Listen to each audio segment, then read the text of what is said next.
안녕하세요. 반갑습니다. 독학사 국사 강의를 맡게 된 이금수입니다. 일단 화면으로 이렇게 여러분들 만나 뵙게 됐는데요. 정말 빈말이 아니고요. 너무나 반갑습니다. 자, 모두 34개의 강의를 통해서 여러분들에게 필요한 국사 내용을 쭉 전달하겠습니다. 강의를 들으시는 여러분들 입장에서는 34강이라면 조금 부담스럽죠. 그런데 강의라는 제 입장에서는요. 조금 더 강의를 했으면 좋겠다. 아쉬운 마음이 커요. 자, 독학사 국사 문제가요. 일단 기본적인 문제 유형 자체는 기존과 똑같은 모습입니다. 문제가 나오고 보기 모두 4개 나오고 문제 자체가 겉으로 보기에는 조금 단편적이죠. 그런데 올해부터 기출문제에서요. 난이도가 살짝 높아졌습니다. 또 기본으로 독학사 문제가 가지고 있는 좀 지역적인 문제도 있어요.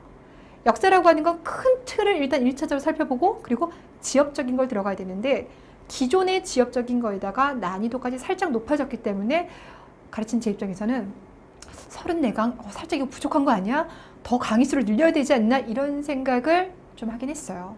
그런데 여러분들 정말 빠듯한 시간 내서 공부하시는 거잖아요. 그래서 제가 34시간 강의하면서 여러분에게 정말 필요한 내용들 꾹꾹 밀어넣으면서도 쉽게 설명드리도록 하겠습니다. 자, 그러니 여러분께서도요, 바쁘시겠지만, 힘드시겠지만, 1강 시작한 거, 34강까지 끝까지 잘 함께 들어주셨으면 좋겠습니다. 자, 일단 제 수업은요, 모두 3단계로 진행을 합니다.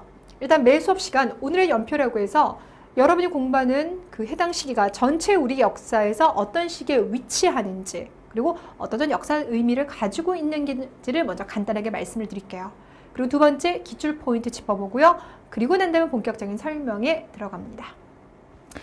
자, 그러면 교재 3페이지 피셨습니까? 지금부터 시작해서요. 연속 2시간 동안 우리가 공부할 내용은요. 3페이지에서부터 17페이지에 들어가는 내용입니다. 그러니까 우리 역사에서도 가장 오래된 부분이죠. 보통 우리가 우리 역사든 남의 나라 역사든 공부를 할 때는요. 어느 나라, 그러니까 고려냐 조선이냐 이렇게 나라별로 접근을 하죠. 근데 우리 역사 시작을 들어가 보시면 당연히 나라가 없어요. 그래서 그때는 인간이 사용했던 도구를 가지고 역사를 접근합니다. 알고 계시죠? 인류가 처음에 썼던 건 돌이요. 그 다음에 금속입니다. 근데 돌을 썼던 시간이 너무 길어요. 전체 인류 역사의 99.9%가 돌을 썼어요. 그래서 그 돌의 종류도 다르고 생활 모습이 다릅니다. 그래서 구석기다, 신석기다라고 하고요. 금속 중에 최초로 사용한 건 청동. 근데 청동보다 훨씬 더 단단한 게 철입니다. 그래서 모두 4단계를 진행을 해요. 근데 철기 같은 경우는 현재도 여러분 철기 시대에 살고 있어요. 그래서 철기를 다 배우는 건 아니고 여러분들이 오늘 수업 시간에 공부하는 내용은요. 그 중에서 초기 철기 시대까지만 들어갑니다. 자, 아무튼 오늘 수업은요. 바로 각 시대별로 생활 모습을 여러분에게 전달하는 내용이 되겠습니다. 아시겠지만 우리 역사 전체 내용 중에서 가장 쉬운 단원이에요. 그러니까 편안하게 들어주시면 좋을 것 같고요. 다음 시간에 공부할 내용까지 미리 살짝 좀 말씀을 드리자면 여러분 구석기에서부터 초기 철기 시대 중에서요. 최초의 나라가 등장한 시기는 언제일까요?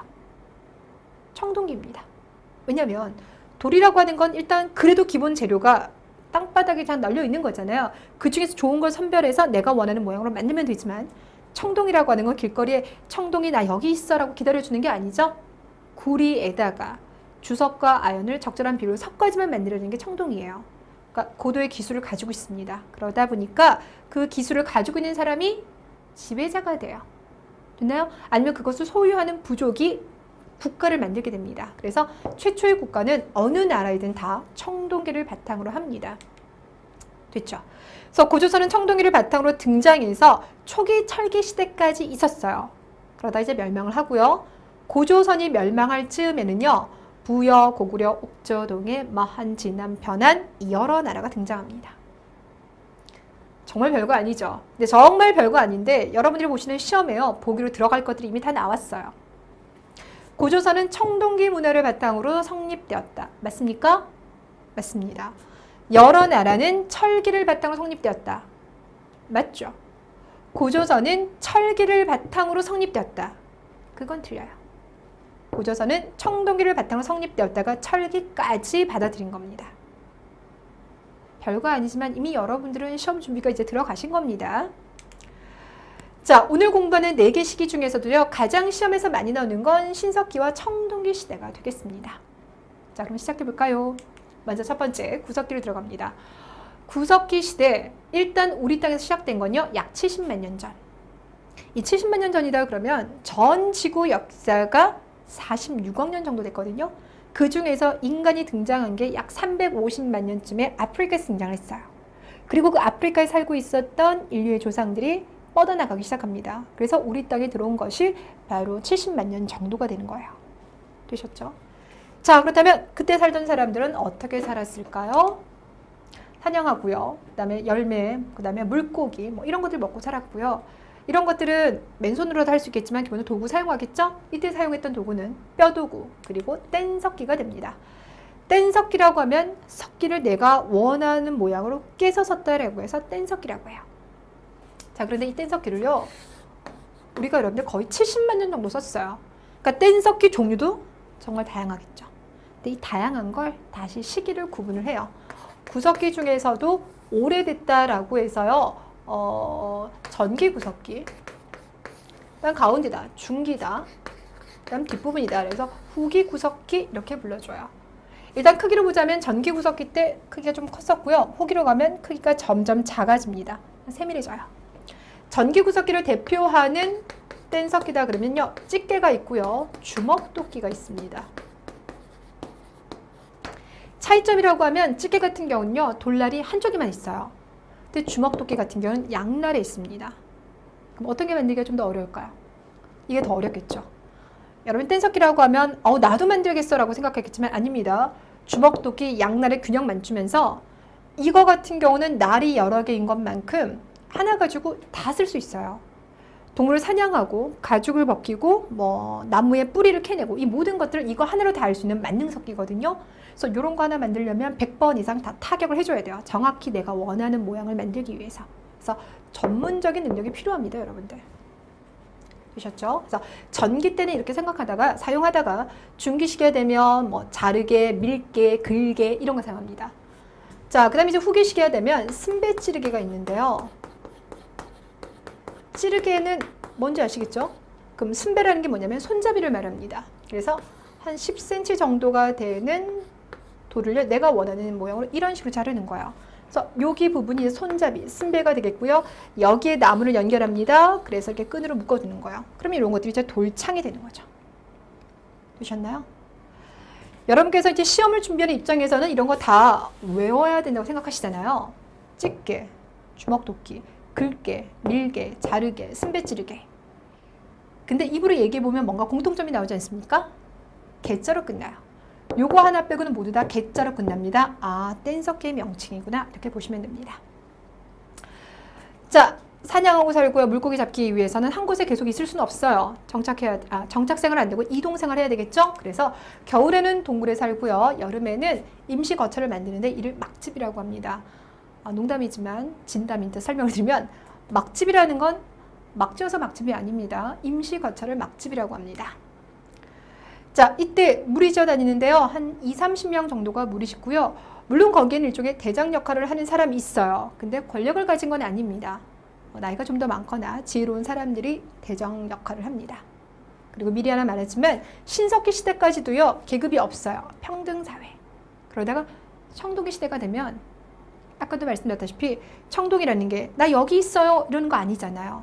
만드는 고도의 기술이 필요하죠. 그 기술을 가지고 있는 사람들이 지배층이 되면서 계급이 발생하는 겁니다. 그러니까 인간 사회가 분화되는 거예요. 자, 마지막으로는요, 이 구석기 시대 사람들도 나름 예술을 알았답니다. 그래서 역사학자들이요, 구석기 시대의 조각품들을 찾았어요.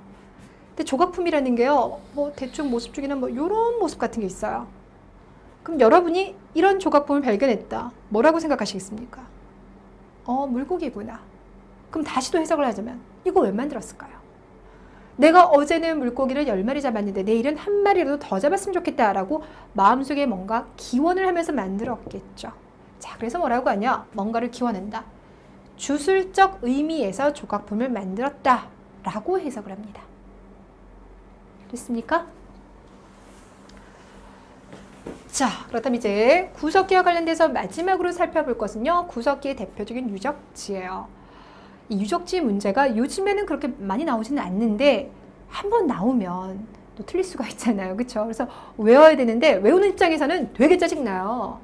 가본 것도 아니고 이름만 기억하다 보니까 헷갈리는데요. 그래도 일단 첫 번째, 구석기 시대 사람들은 동굴에 살았다 그랬잖아요. 그러니까 상원 검은모르 동굴, 청원 두루봉 동굴, 동굴자가 등장하면 일단 구석기입니다. 그건 됐죠? 네. 그거 말고 제가 네 군데를 알려드릴 텐데요. 앞서서 우리나라의 구석기가 언제부터 시작됐다고요? 70만 년 전. 여러분 역사 오래되고 크고 찬란하면 되게 좋아 보이죠? 근데 그렇다고 해서 우리나라 구석기가 원래는 50만 년인데 70만 년으로 마음대로 끌어올릴 수는 안 돼요. 이게 고고학적인 발견을 근간으로 해야 되거든요. 우리나라 구석기가 70만 년 전이다 라는 그 근거가 되는 것이 바로 단양 금굴 유적지가 되겠습니다. 80년대 이곳에서 구석기, 그 중에서 전기 구석기 유물들이 나왔어요. 그러면서 구석기 시대가 쭉 더 뒤로 올라간 겁니다. 참고로 말하면요, 우리가 이 금굴 유적지 이후로 구석기의 연대가 70만 년으로 더 뒤로 갔죠. 근데 일본 같은 경우는요, 아직까지 후기 구석기 유물밖에 안 나왔어요. 그래서 2000년대 일본에서요, 구석기 조작 사건이라는 게 있었습니다. 그러니까 일본의 어느 역사학자가 일본에서도 전기 구석기 유물들이 나왔어. 우리도 구석기 연대를 끌어올릴 수 있어. 라고 몇 년 동안 사람들을 왜곡시켰고요. 그러니까 사람들에게 일종의 역사 사기를 친 거죠. 그러니까 역사라고 하는 것도 순수한 학문이자 또 하나는 각국 간의 약간 라이벌의 그 경쟁에 또는 뭐 심리적으로 이용되기도 합니다. 아무튼 단양에 금굴 유적지가 있고요. 우리가 구석기나 신석기나 이런 이제 역사 연구에 본격적으로 돈을 이제 투자하기 시작한 게 60년대입니다. 왜냐하면 50년대 같은 경우는 6.25 전쟁도 겪었고 무엇보다 역사 연구를 할 만한 인력이 부족했던 것도 있었어요. 그러다가 남북한 모두 다 60년대부터 본격적인 발굴 작업을 많이 하는데요. 그 성과가 일단 북한에서 먼저 났어요. 한북 웅기 굴포리 지역에서 구석기 유적지가 발굴이 된 겁니다. 그럼 당연히 우리도 조금 초조하겠죠. 그렇죠? 그러던 찰나에 바로 1년 있다가요. 공주 석정리에서 대규모 유적지가 발굴이 됐어요. 특히 공주 석정리 같은 경우는 전기, 중기, 후기, 구석기 유물을 다 안고 있습니다. 규모가 되게 커요. 그래서 여기 가시면 구석기와 관련된 공원이 아주 잘 조성되어 있습니다. 그리고 또 하나 여러분이 기억하셔야 될 곳은요. 경기도 연천 전곡리가 됩니다. 이 전곡리에서요. 1970년대 후반에 주먹도끼가 발견이 됐어요. 여러분 이 주먹도끼 같은 경우는 요거 하나 가지고 여러 군데 다 써서 만능석기라고 불려드렸죠. 일종의 맥가이버 칼 같은 겁니다. 그런데 여러분들 이 연천 전곡리에서 주먹도끼가 발견되기 전까지요. 우리나라를 비롯한 동아시아에서는 집게밖에 안 나왔어요. 그러니까 그 전에는 주먹도끼가 저기 유럽이나 아프리카에서만 나오고요. 아시아 지역에서는 특히 동아시아 지역에서는 집게만 나는데 이를 두고 이제 예전에 미국의 어느 유명한 대학 교수가 뭐라고 했냐면 유럽이나 아프리카 같은 경우는 아프리카는 인류의 시작이었으니까 아무튼 유럽이나 이런 지역은 이미 구석기에서도 시대에서도 이미 동아시아보다 훨씬 더 앞서갔어. 너희들이 돌라 하나만 만들 때 양날 돌라를 만들었잖아. 훨씬 더 선진 문화야. 이런 식으로 어떤 이론을 발표를 했어요. 그런데 연천 전곡리에서 70년대 후반에 주먹도끼가 발견이 되면서부터는 아니야 동아시아도 이거 만들었잖아. 이 고대 사회에서 너희와 우리는 차별이 없었던 거야. 이렇게 얘기를 합니다. 됐나요? 자, 그만큼 연천 전곡리는요. 우리 구석기에서 정말 중요한 유적지입니다. 이 두 군데 아주 공원이 잘 조성되어 있으니까 나중에 혹시라도 데이트하실 때 가족여행 가실 때 한번 들려보시기를 바랄게요. 자, 이렇게 이제 일단 구석기를 마무리하고요. 이번에는 신석기로 갑니다. 자, 신석기의 연대는 약 10,000년 전으로 보고 있습니다. 근데 여러분 교재를 보시면요. 여러분 교재에서는 5페이지 거기 보면 동그라미 1번 신석기 기원전 8,000년경이라고 했는데 기원전, 기원후라는 개념과 이거 구분하실 수 있죠. 자, 여러분과 지금 제가 강의를 하고 있는 2017년도를 기준으로 했을 때 10,000년 전이다 그러면 여기서부터 10,000년 전인 거고요. 기원전, 기원후라고 하는 개념은 뭐냐면 예수가 태어난 걸 이제 1년으로 봅니다. 그래서 그 뒤시기를 기원후, AD로 쓰죠. 그 전 시기를 예수가 태어나기 전이다. Before Christ라고 해서 BC라고 써요. 그러면 기원전 8,000년이다 그러면 일단 얘는 빼고 얘기를 하는 거예요. 여기서부터 8,000년이에요. 그럼 여기까지 합산하면 10,000년이잖아요. 같은 소리입니다. 됐죠? 자, 그런데 이 기원전 10,000년 전이잖아요. 그러니까 기원전 8,000년 전, 그러니까 약 10,000년 전에는요, 전 지구적으로 아주 중요한 기후변화가 나타나요. 구석기 시대 때는요, 빙하기, 간빙기, 빙하기, 간빙기가 교차돼서 나타났습니다. 그러다가 마지막 빙하기가 이때 끝난 거예요.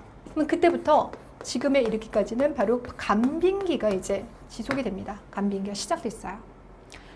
빙하기라고 한다고 해서 전 지구가 다 꽁꽁 얼는 건 아니고요. 지금보다 5도에서 10도 정도 낮을 때가 빙하기입니다. 아무튼 좀 추웠어요. 그러다가 이제 날씨가 따뜻해지는데, 날씨가 따뜻해지면 여러분들 빙하가 녹겠죠. 그럼 빙하가 바닷물에 들어와서 해수면이 점점 높아지겠죠. 그렇죠? 자, 그래서 어떤 모습이 나타날 거냐면, 중국, 한국, 일본 있죠. 여러분들 거기는 특히 이 서해 바다 그리고 남해 바다는요 되게 얕은 바다입니다. 그래서 해수면이 내려갈 때 있죠. 빙하기 시기 같은 경우는 워낙 여기가 얕다 보니까 그냥 이거 자체가 육지가 되는 거예요. 연결되는 거예요. 그러니까 구석기 시대 때는 여기가 그냥 육지였었습니다. 근데 1만 년 전부터 간빙기가 시작되면서 바닷물이 이제 많이 늘어나고 해수면이 올라가기 시작하죠. 해수면이 올라가면서부터는 여기가 바다가 된 거예요. 그래서 오늘날의 이러한 식의 해안선의 모습이 만들어집니다. 자, 그래서 우리가 이제 뭐라고 하냐면, 구석기에 그 시대 때 한반도에 살고 있던 사람들은 한반도에만 계속 안 살았을 수 있잖아요. 연결이 돼 있으니까, 그렇죠?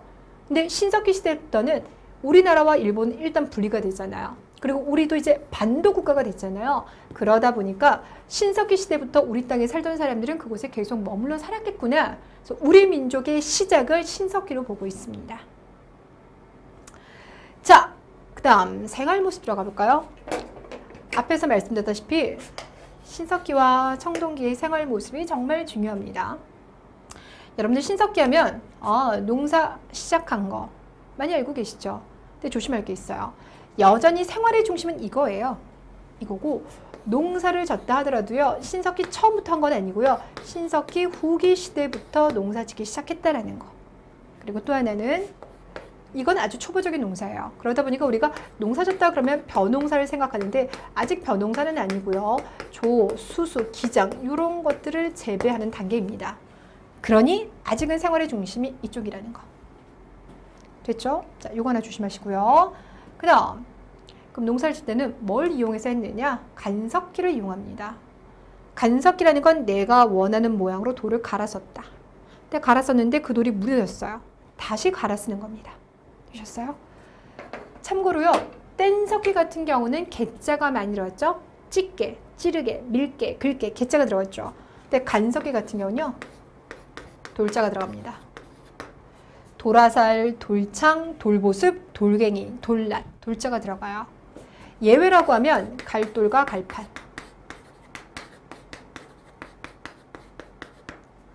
갈판이라고 하면 넓적한 돌입니다. 갈돌은 거기 위에는 방망이 같은 건데요. 도토리라든지 곡식 같은 걸 두고요, 갈돌로 밀어요. 그러니까 일종의 믹서기 기능을 하고 있습니다.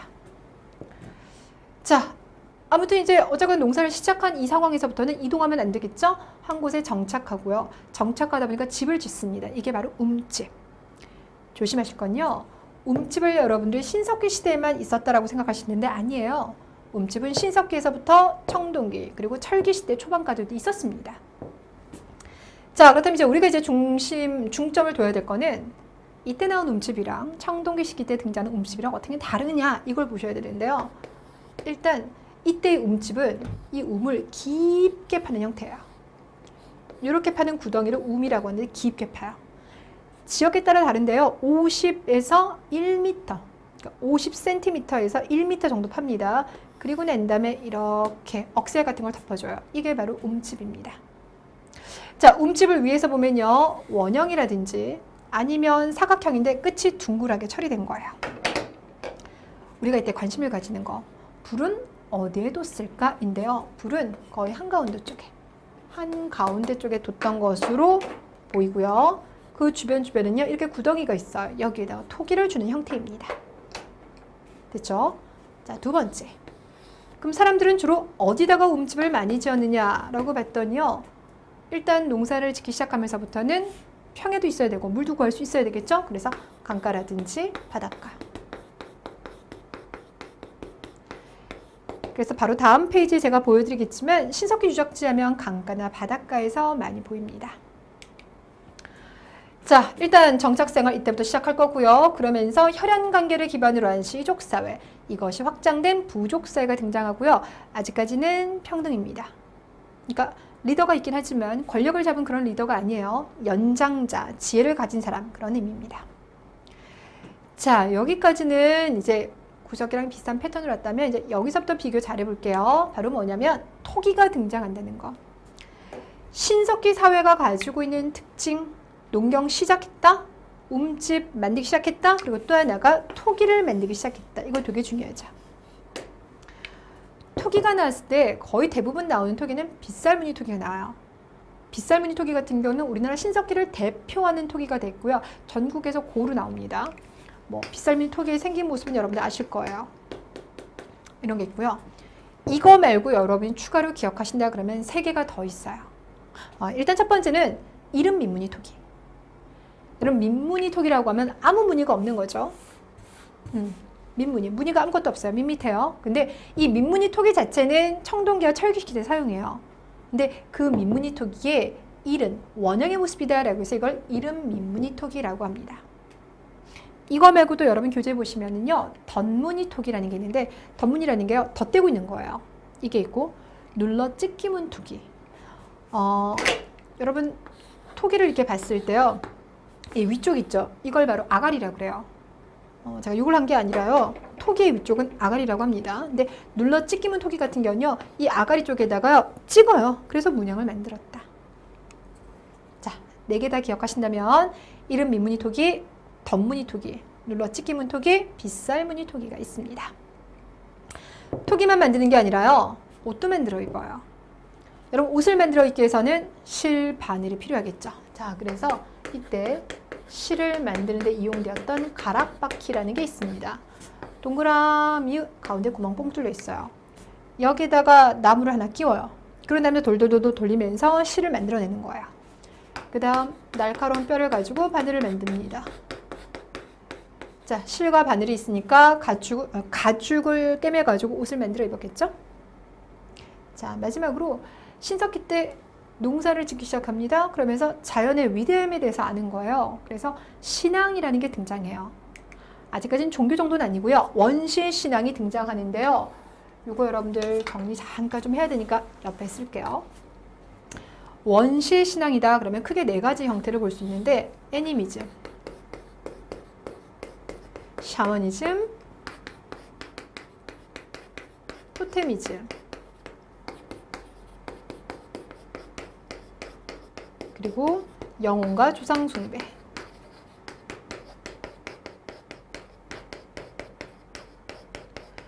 애니미즘이라 한다면 뭐 해, 달, 돌, 나무 이런 거에 뭔가 특별한 기운이 있다라고 생각하는 거. 그래서 예전에 사극 같은 데 보면요, 우리 어머님들이 뭐 자식 과거 시험 합격하라고요, 물 한 그릇 떠두고 난 다음에 달님에게 비나이다 비나이다 제발 우리 자식 시험에 합격하게 해주세요 이렇게 하잖아요. 달이나 해, 특별한 기운이 있다라고 생각하는 걸 애니미즘이라고 합니다. 샤머니즘은요, 무당을 믿는 거예요. 그리고 무당의 주술을 믿는 것. 일종의 여러분들 타로 보시나요? 예, 샤머니즘의 흔적이 되겠고요. 토테미즘이다 그러면 동물을 숭배합니다. 다음 시간에 강의하겠지만 그 단군 신화에 보면 단군한 검의 엄마가 웅녀죠. 곰이 쑥과 마늘을 먹어서 사람 됐다라고 하는데 그거 어린아이들한테 얘기해도 뻥인 줄 알리라고요. 자, 그런 것들 결국 뭐냐면 곰을 숭배하는 부족을 상징합니다. 토테미즘. 사람은 죽어도 영혼은 남는다. 아니면 조상을 챙기는 거. 이런 개념들이 바로 신석기 시기 때 등장했습니다. 자, 그리고 이제 신석기 시대는요, 장식적인 요소도 되게 커져갔어요. 가령 예를 들어서 커다란 그 조개 껍데기 있죠. 거기다 구멍 뽕뽕뽕 뚫어서 가면을 만든다든지, 아니면은 뭐 동물의 이빨 같은 걸 연결해 가지고요, 뭐 팔찌 같은 장식품 만드는 거. 이걸 칠해거리라고 합니다.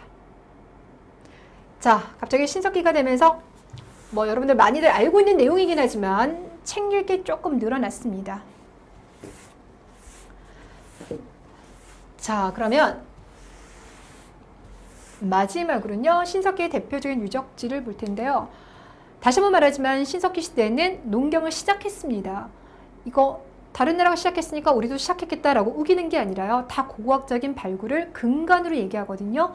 자, 그렇다면 어디에서 그게 나왔느냐? 바로 평양 남경이랑 황해도 봉산 지탐리에서요. 불탄 좁쌀이 나왔어요. 불탄 좁쌀. 아, 그래서 우리나라도 신석기 후반에 농경을 시작했구나라고 얘기할 수 있습니다. 됐죠? 시험에서 나왔습니다. 자, 그 다음 신석기 때의 집들은 강가나 바닷가 쪽에 많이 있다 그랬죠.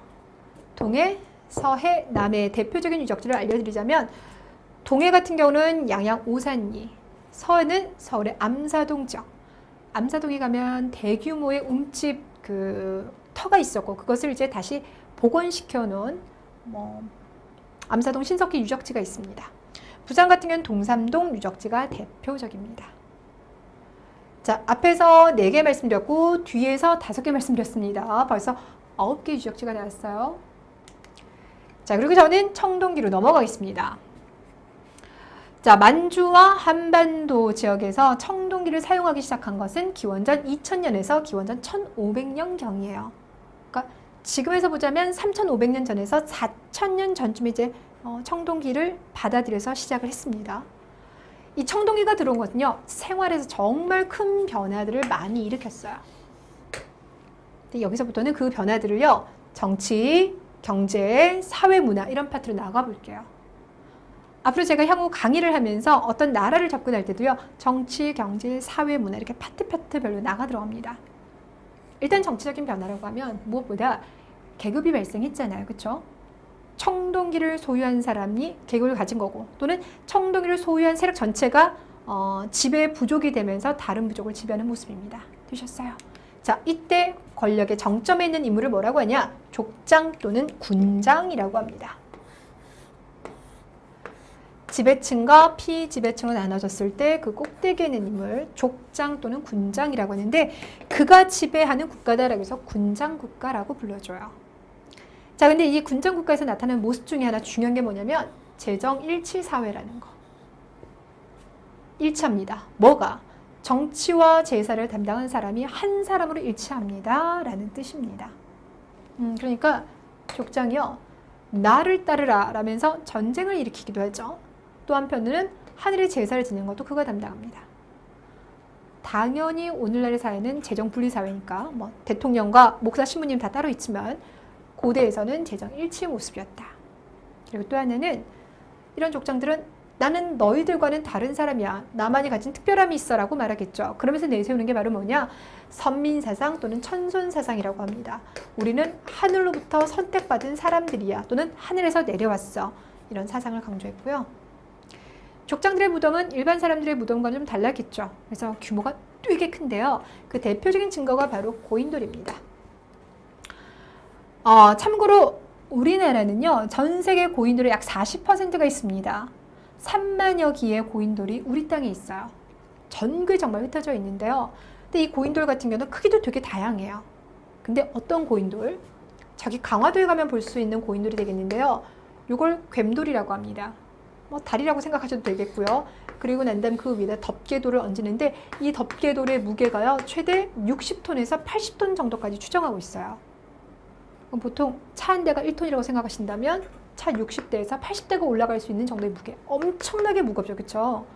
이런 거대한 고인돌 같은 경우는 족장의 권위를 상징한다. 이렇게 얘기합니다.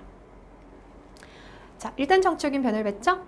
경제적인 거에서는요, 드디어 벼농사를 시작합니다. 이거 되게 중요합니다. 기억하시고요. 그 다음, 일단 벼농사도 시작하지만 밭작물에서도 더 다양해졌겠죠? 생산량도 늘어났겠죠? 그러다 보니까 먹고 남는 게 생겨요. 우리는 먹고 남는 걸 잉여 생산물, 잉여 농산물이라고 얘기하고, 먹고 남는 거 골고루 똑같이 나누는 것이 아니라 힘을 가진 자가 더 많이 가지고 그렇지 못한 자가 조금 가지겠죠. 그러면서 네 거, 내 거에 대한 개념, 사유재산제가 등장합니다. 됐죠? 자, 움집에서도 변화가 생깁니다. 일단 신석기 시대의 움집과 비교했을 때 가장 큰 변화다 그러면요, 움이 얕아지는 거예요. 자, 움이라고 한다면 이렇게 파는 구덩이를 말했었잖아요. 신석기 시대 때는 50cm에서 1m 정도까지 팠다 그랬는데 이제는 그게 더 얕아져요. 그렇다고 해서 곧바로 이렇게 지붕을 만들면 사람 못 들어가겠죠. 그래서 이때는요, 살짝의 기둥 같은 거 올리는데, 기둥을 올릴 때 여러분 돌 박아주죠. 이거 뭐라고 합니까? 주춧돌. 그렇죠. 주춧돌을 올리고 난 다음에 여기다 살짝 기둥 얹고 그리고 집을 짓는 모습입니다. 그러니까 신석기 때부터 올라오고 있어서 지상가옥화되었다고 말하고요. 또 하나는 이 집들이요, 예전에는 강가 바닷가 있었어요. 근데 이제는 조금 뒤로 올라갈 거예요. 왜냐면 국가가 등장하잖아요. 그쵸? 전쟁도 많이 일어나요. 이런 상황 속에서 강가나 바닷가는 평지이기 때문에 저기 봤을 때 우리의 여러 가지 상태가 다 노출이 된단 말이죠. 그러니까 조금 더 뒤로 올라가서 적의 움직임을 파악할 수 있는 데까지 올라갑니다. 그래서 구릉지대에 마을이 형성돼요. 됐나요? 자, 그리고 이제 무엇보다 정말 여러분 신경 쓰실 부분은 바로 이 부분이에요. 우리가 이제 청동기 시대가 됐다 그러면 청동기로 세상 모든 걸 다 만들 거다라고 생각하는데 그건 아니라는 겁니다. 청동기로 만들 수 있는 게 있고요. 만들 수 없는 게 있어요. 만들 수 없는 거는 그래서 여전히 간섭기를 씁니다. 이걸 비교 잘 해두셔야 돼요. 가령 예를 들어서 청동기를 만든다. 그럼 이거는 힘을 가진 자를 위한 것들은 이걸 만들어요. 예를 들어 전쟁에 필요한 칼이겠죠. 청동으로 만들었다라고 해서 동검이라고 합니다. 이런 거라든지. 그 다음 이때는 재정일치사회잖아요. 제사를 해야 될 텐데 하늘에 제사 지낼 때 그냥 하면은 안 돼요. 효과음도 필요하거든요. 그러니까 방울 한번 쫙 흔들어줘야 되겠죠. 청동 방울. 그리고 청동 거울을 매달고 다녔던 것으로 추측을 하는데요. 이런 청동 거울 같은 경우는 시각적 효과가 있죠. 햇빛이 쫙 비쳤을 때 그 청동 거울에서 빛이 반사가 됩니다. 그러면 그 빛만으로도 눈부셔. 특별한 존재임을 드러낼 수가 있어요. 청동검, 청동방울, 청동거울 이런 것들. 자, 결국 다시 말해서 청동기 제품은 지배층을 위한 것들은 이걸로 만들었는데 일상생활 속에서 농사지고 살 때는요. 청동이 적합하지가 않아요. 왜냐면 이 청동이 아주 딱딱하지는 않습니다. 그래서 농사를 짓기 위해서는 왜 땅을 일궈야 되지 않나요? 근데 거기 보면 뭐 흙도 있고 특히 돌, 식물의 뿌리 같은 게 있는데 청동을 이용해서 그거 하면요. 청동이 구부러져요. 부러지는 것보다는 구부러집니다. 구부러져요. 적합하지가 않아요. 그래서 일상생활 도구는 여전히 간섭을 씁니다. 농사 짓는데. 됐죠? 자, 그래서 여러분들은 청동기 시기 때 있었던 유물들, 명칭, 사용 이 정도를 구분하셔야 돼요. 자, 지금부터 갑니다. 청동검 중에서요. 이 시기 때 이용했던 게 비파형 동검이라고 있어요. 일종의 조스바처럼 생겼어요. 이렇게 내려다가 옆으로 살짝 내려서 다시 내려가거든요. 조스바. 아니면 첼로, 비올라 뭐 이렇게 생겼습니다. 비파형 동검. 비파라고 해서 동아시아에서 이용하던 악기가 있어요. 그걸 닮았다라고 하고요. 그 다음에 거친 무늬 거울. 거울. 자, 이런 것들은 청동으로 만들었고 농사짓는데 이용하던 건 여전히 간섭기를 썼는데 그 대표적인 것이 반달돌칼입니다.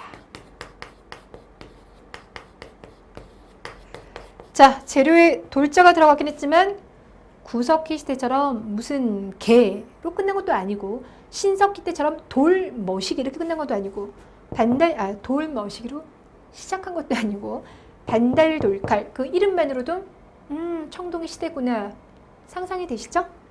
반달 모양의 구멍 뽕뽕 여기다 끈 이어가지고 이렇게 사용합니다. 그래서 벼 이삭을 자르거나 훑을 때 사용해요. 됐나요? 네, 이거 동시에 사용한다는 거 정말 중요하니까 잘 기억해 두세요. 시험에서 실수 많이 나옵니다. 자, 그리고 청동기 시기 때도요. 토기 만들어 쓰는데요. 청동기와 철기 시대의 대표적인 토기 하면 민무늬 토기예요. 문양 없어요. 되셨어요? 근데 이 민무늬 토기도 토기 종류가 되게 많은데 그 중에서 압록강에 가면 이제 의주 있거든요. 그쪽에 미송리라는 마을이 있어요. 그쪽에서 나왔던 토기를 보면요. 민무늬 토기인데 다른 거랑 조금 다른 점. 손잡이가 있다는 거. 여러분들이 역사 공부하시면서 그러니까 역사 공부를 하시면서 배우게 되는 여러 가지 토기 중에서 손잡이 있는 토기는 얘가 유일합니다. 됐나요? 요거 다음 시간에 한 번 더 나올 겁니다. 자, 그리고 마지막으로 청동기인들의 예술적 감각을 엿볼 수 있는 것, 바로 바위 그림이 있습니다. 암각화라고도 하는데요. 이렇게 절벽 같은 데가 있으면 새겨놓은 거죠. 그 중에서 정말 유명한 게 울산에 가면 울주군이 있고 거기에 반구대라고 있는데요. 거기 새겨진 것. 거기 가면 고래를 비롯해서 다양한 동물이 새겨져 있어요. 약 300점 정도가 새겨져 있는데요. 울산 울주 반구대 암각화. 그 다음에 이제 고령에 가시면은요, 여기는 동물의 직접적인 모습보다는 원형이라든지 선을 통해서 모습을 나타내고 있습니다. 이런 것들은 결국 물고기 많이 잡았으면 좋겠다라든지 사냥 같은 거 의미하겠죠. 그래서 그들이 기원하는 바를 바위 그림으로 드러냈다라고 얘기를 합니다. 어려운 건 없으시죠? 그렇죠? 전혀 없고 나중에 문제에서 실수만 안 하시면 되는 거예요. 자, 청동기 시기에서도요, 유적지를 살펴봅니다. 단 유적지가 그렇게 많지는 않아요. 여기서는 제가 많지 않다는 얘기가요, 실제로 청동기 유적지가 적다는 그런 뜻은 아니에요. 유적지로 보내면 구석기보다는 신석기가 많고 신석기보다는 청동기가 많고 청동기보다는 철기가 당연히 많아요. 그러다 보니까 웬만하면 청동기 시대와 철기 시대의 유적지는 잘 물어보지 않습니다. 전국에 너무 많기 때문에. 그래도 만약에 청동기 시대의 유적지를 물어본다라면요, 이 두 군데가 나와요. 여주 흔암리와 부여 송곡리가 나오는데요. 이 두 군데의 공통점은요, 바로 벼농사 지었다는 흔적을 엿볼 수 있다는 겁니다. 됐나요? 외우실 때 여주 이천은 지금도 쌀이 유명하죠? 그런 걸로 떠올려 주시면 되겠고요. 부여 송곡리는 일단 우리나라 청동기 유적지 중에서 가장 규모가 큽니다. 도움이 좀 되실까요? 자, 이제 마지막 초기 철기 시대로 가겠습니다. 여러분, 초기 철기 시대, 일단 우리가 나라로 본다면 어느 나라에 해당하는 시기일까요? 고조선 후반부 쪽에 들어갑니다. 뜨셨어요? 그래서 고조선 시대 때 철기를 받아들였고, 그러는 과정 속에서 고조선이 멸망합니다. 기원전 5세기경 들어왔어요. 그런데 기원전 1세기경 널리 보급이 됐는데요. 여기서 이제 하나 특징이, 우리나라 철기는 중국으로부터 들어왔다. 이게 이제 특징이에요. 철을 우리가 스스로 만들어 쓴 건 아니고 중국으로부터 받아들입니다. 제작 기술 같은 것들을. 근데 이제 이때 왜 들어왔냐? 우리는 이제 고조선에서 그냥 쭉 하나로 가는 사이에 중국 같은 경우는 나라가 세워졌다 망했다 세워졌다 망했다 변동이 되게 많았어요. 근데 그 중에서 이제 이 시기라고 하면 공자가 있었던 춘추 전국 시대 기억나실까요? 그 중국이 춘추 전국 시대를 장장 500년 가까이 겪었습니다. 대단히 혼란기였었거든요. 그 혼란기 시기 때 아무래도 중국에서 우리 땅으로 들어오는 사람들이 있겠죠. 그들에 의해서 들어오게 되는 겁니다. 됐나요? 자, 초기 철기 시대 때의 생활 모습, 그 중에 첫 번째 정치. 일단은 철은 청동보다 훨씬 더 단단합니다. 물론 처음부터 철이 무조건 셌던 건 아니에요. 처음에는 청동보다 더 비실비실 거리기도 했었지만 인간의 기술력은 계속 향상되니까. 자, 그러면서 철은 되게 단단한 거예요. 이 단단한 걸 가지고 전쟁에 나가면 살상력이 정말 높아져요. 여러분, 청동검 같은 경우도요, 여러분들이 박물관에 가서 보시는 청동검은 이미 좀 오래됐잖아요. 그래서 색깔도 많이 발해 있습니다. 하지만 청동검을 이용을 하면요, 사람을 다치게 하거나 죽일 수 있어요. 살상용입니다. 근데 철검은 더해요. 자, 이건 이제 무슨 얘기를 하고 싶어서 제가 말씀을 드리냐면요, 실제 무기를 쓴다. 그만큼 정복전쟁이 일어날 가능성이 더 높아지겠죠. 앞서서 청동기를 바탕으로 해서 군장 국가들이 등장했다고 했습니다. 근데 그 군장 국가들이 서로를 공격하면서 전쟁이 더 많이 일어나요. 그럼 이런 과정에서 살아남을 수 있으려면요, 두 가지 중에 하나예요. 일단 첫 번째는 내가 정말 세지는 방법이 있어요. 다 상대를 이기는 방법이 있고요. 두 번째 방법은 이렇게 전쟁이 일어나는 시기 때 그래도 나와 뜻을 함께하는 나라들이 있으면 그들과 함께 손잡는 겁니다. 일종의 인수합병이나 M&A를 떠올리시면 될 것 같은데요. 손잡아요. 되셨어요? 그래서 보다 거대 국가로 만드는 거예요. 자, 이런 과정 속에서 부여, 고구려, 옥저, 동해, 마한, 진안, 변한 여러 나라가 등장합니다. 되셨습니까? 두 번째, 경제적으로는요, 철은 가지고는 이제 농기구로 만들었을 수 있어요. 청동은 농기구로 안 만듭니다. 알고 계시죠? 하지만 철은 만들 수 있어요. 그만큼 단단해집니다. 그래서 이걸 이용해서 철제 농기구를 만들었을 것이고, 기왕에 농사 짓는 거 철제 농기구로 농사 짓니까요. 똑같은 노동력을 투입해도 생산물의 결과가 더 많습니다. 자, 그래서 농업 생산량이 증가되고 인구가 늘어납니다. 되셨을까요? 자, 그리고 또 하나는 중국과 교류합니다. 앞서 말씀드렸죠. 중국으로부터 문화를 받아들이기도 하고요. 그들과 거래를 하기도 하는데요. 그 증거, 크게 두 가지가 있어요. 첫 번째는 돈입니다. 우리 전체 역사상 우리가 직접 돈을 만들어 쓰기 시작한 건요, 고려 시대가 돼야 돼요. 그러니까 그 전에 우리가 돈을 썼다 그러면 우리가 만든 게 아니라 중국 돈을 가져와서 유통을 한 겁니다. 근데 이 시기 때도 이미 그렇게 했었는데요. 그때 돈이 뭐가 있냐면 명도전, 반량전, 오수전. 중국 돈인 명도전, 반량전, 오수전 이런 게 우리 땅에서 발굴이 됐습니다. 근데 여러분 이 도가요, 칼도자예요. 그래서 생긴 모습이요, 흡사 칼의 모습과 이렇게 비슷하게 생겼습니다. 그래서 여기 구멍 뽕 뚫려서 돈들을 연결하는 명도전이고요. 반량전과 오수전 같은 경우는 일반적으로 우리가 예전에 봤었던 일종의 엽전 같은 거 있죠? 예, 이런 모습을 띠고 있습니다. 자, 두 번째는요. 저기 창원에 가면 다홀이라는 곳이 있는데 거기에서 붓이 발견됐어요. 이 붓에 대한 연대 측정을 해봤더니 초기 철기시대라는 거예요. 이 붓을 우리가 직접 만들었는지 아니면 중국의 붓을 우리가 가져왔는지 그건 아직까지 학자들 간에 논란이 있습니다. 그런데 적어도 우리 땅에 이 붓이 발견됐다. 그럼 그것은 무엇을 의미하냐? 아, 우리가 한자를 사용했다 라고 하는 데는 의견 일치가 나왔어요. 당연히 그러겠죠. 그렇죠? 그러니까 한자를 사용했다? 중국과 교류한 결과물이라는 겁니다. 이것도 잘 물어봅니다. 자, 그럼 일단 철기를 받아들이면서 나타나는 변화, 국가적인 모습, 경제적인 모습, 외교적인 모습 살펴봤습니다. 그리고 이제 정말 또 중요한 게 하나 남아있는데요. 그게 바로 뭐냐면 그렇다고 해서 철을 처음부터 철만 사용했던 건 아니라는 거예요. 그러니까 뭘 같이 동시에 사용했냐면 청동기도 처음에는 같이 사용했어요. 특히 초기 철기 시대 때는. 됐죠? 자, 그래서 이제 여러분들이 조심하셔야 될 유물 명칭 중에 청동기 시대 때 사용했던 청동 유물들이 있고요. 초기 철기 시대 때 사용했던 청동 유물이 있어요. 명칭 구분하세요. 그럼 이 시기 때 사용했던 청동 유물에는 뭐가 있냐면 세형 동검이 있습니다. 세자가 가늘 세자예요.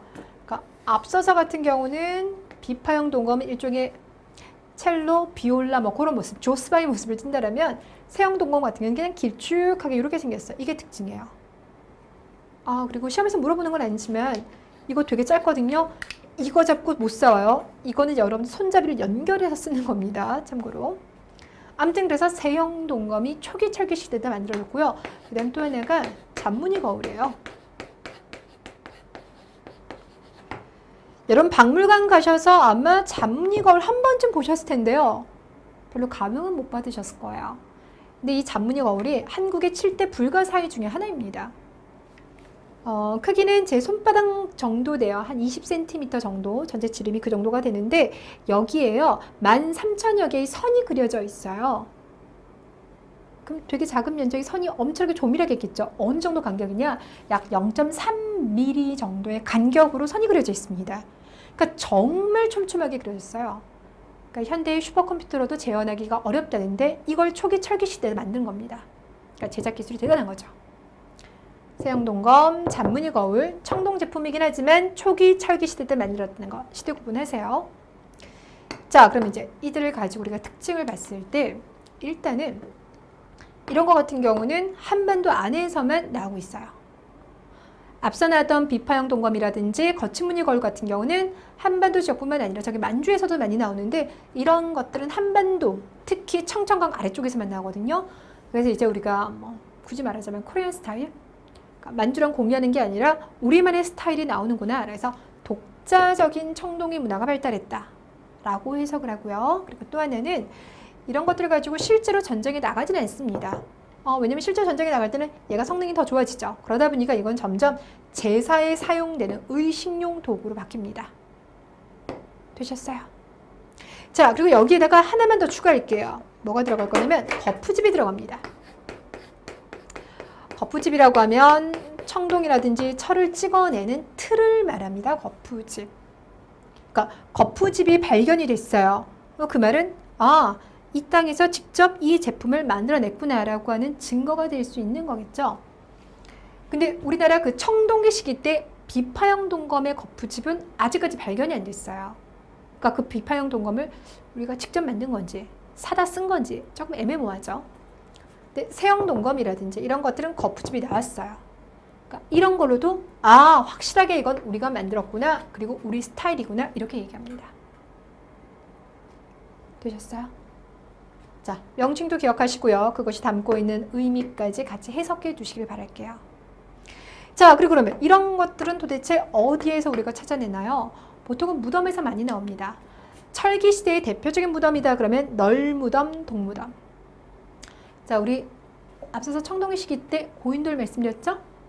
철기 시대 때 같은 경우는 널무덤과 동무덤이 만들어지는데, 널무덤 같은 경우는 이제 나무로 만든 거고요. 동무덤은 항아리 독이에요. 그래서 항아리를 뭐 큰 거, 작은 거 뭐 이런 식으로 연결하고요. 그 안에 시신을 두는 형태인데, 보통 이런 것들은 어린아이들의 무덤으로 많이 이용이 됩니다. 되셨습니까? 자, 제가 지금 이렇게 설명드린 부분이요. 여러분 교재 3페이지부터 출발해서요. 쭉 뒤로 오셔서 10페이지까지 설명을 드렸습니다. 중간에 여러분께서 당연히 뭐 다시 복습을 하시겠지만 일부 자잘한 내용들이 빠져 있긴 해요. 근데 그건 여러분이 충분히 스스로 복습하시면서 챙겨주실 수 있다고 생각했기 때문에 저는 이 정도 선에서 마무리했는데요. 아마 여러분들이 복습해보시면 아실 겁니다. 다 이해가 가는구나. 네. 자, 오늘 1강이죠. 앞으로의 강의는 이렇게 진행하겠습니다. 저는 여기서 마무리 짓도록 하겠고요. 여러분들에겐 다른 거 아닙니다. 정말 복습 부탁드릴게요. 복습은 나중에 미루시면 안 된다는 거 아시잖아요. 지금 해주시기를 부탁드립니다. 자, 그럼 저는 다음 시간에 여러분들 새로 찾아뵙겠습니다. 고생 많으셨습니다.